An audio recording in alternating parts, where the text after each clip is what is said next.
মাদকদ্রব্য নিয়ন্ত্রণ অধিদপ্তর যশোরের পৃথক পৃথক মাদকবিরোধী অভিযানে ৩৪ পিস ইয়াবা ট্যাবলেট ও ১০০ গ্রাম গাঁজাসহ ৫ জন আসামি গ্রেপ্তার।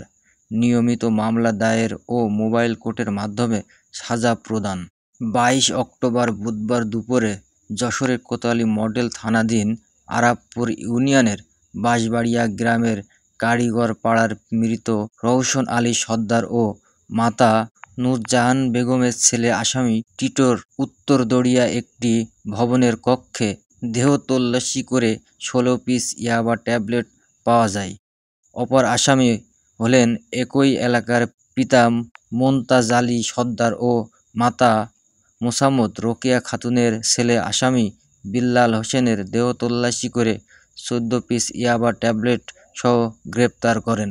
ডিএনসি যশোরের উপপরিদর্শক মদন মোহন সাহা বাদী হয়ে আসামি টিটো ও মোহাম্মদ বিল্লাল হোসেনের বিরুদ্ধে মাদকদ্রব্য নিয়ন্ত্রণ আইনে যশোর কোতোয়ালী মডেল থানায় একটি নিয়মিত মামলা দায়ের করেন। পৃথক মাদকবিরোধী অভিযানে যশোরের কেশবপুর থানাধীন বালিয়াডাঙ্গা এলাকায় বিকেলে মাদকবিরোধী অভিযান পরিচালনা করে পিতা মোহাম্মদ আব্দুল জলিল ও মাতা মৃত সালেহা বেগমের ছেলে আসামি মোহাম্মদ আলমগীর হোসেনের ৪ পিস ইয়াবা ট্যাবলেট সহ গ্রেপ্তার করেন। ডিএনসি যশোরের উপপরিদর্শক শেখ আব্দুল কাশেম, প্রসিকিউশনের বিজ্ঞ নির্বাহী ম্যাজিস্ট্রেট ও সহকারী কমিশনার ভূমি মোহাম্মদ শরীফ নেওয়াজ মোবাইল কোর্টের মাধ্যমে মাদকদ্রব্য নিয়ন্ত্রণ আইনে আসামি মোহাম্মদ আলমগীর হোসেনকে ১ মাসের কারাদণ্ড এবং ৫০০ টাকা অর্থদণ্ড আরোপ করে কারাগারে প্রেরণ করেন।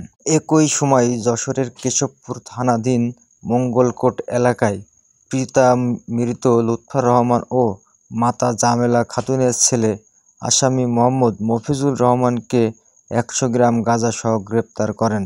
ডিএনসি যশোরের উপপরিদর্শক জনাব শেখ আব্দুল কাশেম এর প্রসিকিউশনের বিজ্ঞ নির্বাহী ম্যাজিস্ট্রেট ও সহকারী কমিশনার ভূমি কেশবপুর মোহাম্মদ শরীফ নেওয়াজ মোবাইল কোর্টের মাধ্যমে মাদকদ্রব্য নিয়ন্ত্রণ আইনে আসামি মোহাম্মদ মফিজুর রহমানকে ১ মাসের কারাদণ্ড এবং ২০০ টাকা অর্থদণ্ড আরোপ করে কারাগারে প্রেরণ করেন।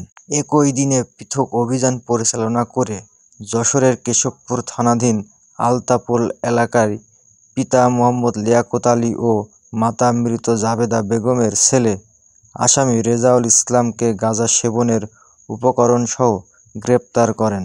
ডিএনসি যশোরের উপপরিদর্শক জনাব শেখ আব্দুল কাশেমের প্রসিকিউশনের বিজ্ঞ নির্বাহী ম্যাজিস্ট্রেট ও সহকারী কমিশনার ভূমি কেশবপুরের মোহাম্মদ শরীফ নেওয়াজ মোবাইল কোর্টের মাধ্যমে মাদকদ্রব্য নিয়ন্ত্রণ আইনে আসামি মোহাম্মদ রেজাউল ইসলামকে ১৫ দিনের কারাদণ্ড ও ২০০ টাকা অর্থদণ্ড আরোপ করে কারাগারে প্রেরণ করেন।